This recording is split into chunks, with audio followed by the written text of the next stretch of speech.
Bonjour à toutes et à tous, on va tranquillement commencer cette revue de presse en lisant les quotidiens français et plus précisément La Voix du Nord. Ce samedi, on a eu le droit à un duel de candidats à l'Europe, le choc entre le Racing Club de Lens et le Stade Rennais. Rythmé, la rencontre s'est conclue par une victoire lensoise 1-0 et ça fait le bonheur du journal local qui trouve que Lens a une bonne gueule de deuxième.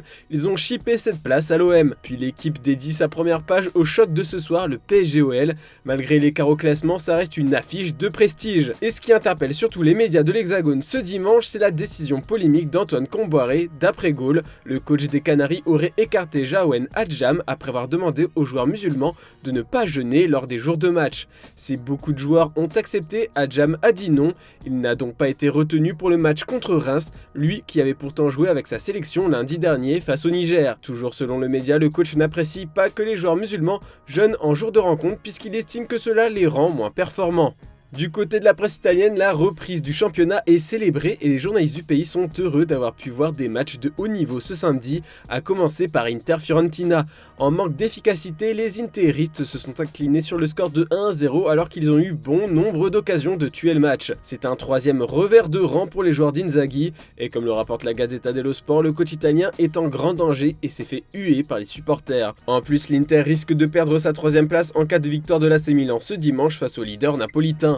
Ils peuvent se relancer ce mardi à Turin contre la Juve. Mais attention car les bianconeri sont en pleine forme, comme le titre le Corriere dello Sport. La Juve a assommé Vérone grâce à un but de Moiskin, bien servi par Manuel Locatelli au point de pénalty. Le journal pro-Juve Tuttosport est en feu ce matin, du coup la vieille dame n'est plus qu'à 6 points de la troisième place et est bien partie pour aller chercher ce podium. Sans la sanction de moins 15 points, le club serait déjà deuxième du classement. En Allemagne aussi, on a eu le droit à un énorme choc, le match le plus important de la saison en Bundesliga, le Klassiker. Ce Bayern Munich-Dortmund était très attendu par les journalistes allemands car les deux équipes sont au coude à coude en haut du classement et en plus, c'était la première de Thomas Tuchel avec les Bavarois. Eh bien, l'ex-coach de Chelsea a eu le droit à des débuts de rêve comme on peut le lire sur la première page de Bild ce dimanche. Pour le quotidien, le BVB a été humilié 4-2, un résultat étonnant car c'est la première défaite de Dortmund en championnat en 2023 alors qu'ils enchaînaient les bons résultats contrairement au Bayern. Du coup, tout semble s'inverser et ça, c'est grâce à Tuchel.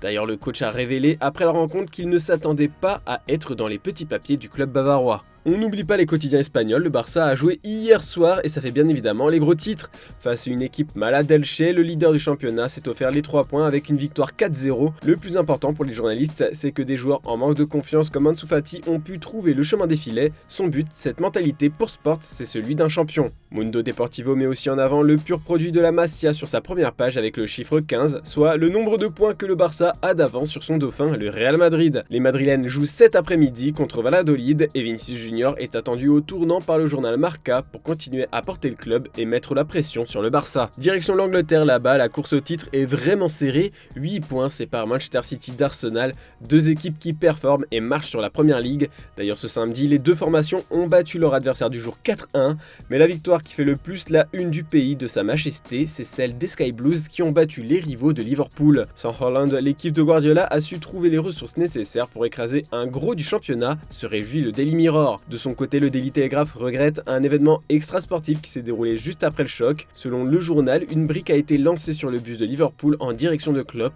ce qui a fait craquer la vitre. Personne n'a été blessé, mais la police a lancé une enquête. On va terminer ce tour de la presse avec la grosse décision de Tottenham pour le choix du futur coach. D'après le Daily Star, les dirigeants des Spurs ont dit à Mauricio Pochettino d'oublier l'idée d'un retour dans son ancien club. L'Argentin était prêt à reprendre les rênes de l'équipe londonienne après le départ prématuré d'Antonio Conte, mais lors de brèves discussions entre les deux parties, Pochettino, limogé par les Spurs en novembre 2019, a été informé que le club avait l'intention d'aller de l'avant avec un entraîneur inédit. Une information confirmée par le Daily Mirror. L'ancien entraîneur du Paris Saint-Germain espérait que ses succès antérieurs, dont la participation à la finale de la Ligue des Champions en 2019, suffirait à lui donner une nouvelle chance. Mais bon, la concurrence est rude car Julian Nagelsmann, Vincent Kompany et Thomas Frank figurent toujours parmi les candidats préférés du président Daniel Levy. Voilà, c'est tout pour ce dimanche. On se retrouve dès demain pour une nouvelle revue de presse et n'oubliez pas le JT Foot Mercato du week-end en fin d'après-midi. Bonne journée à toutes et à tous.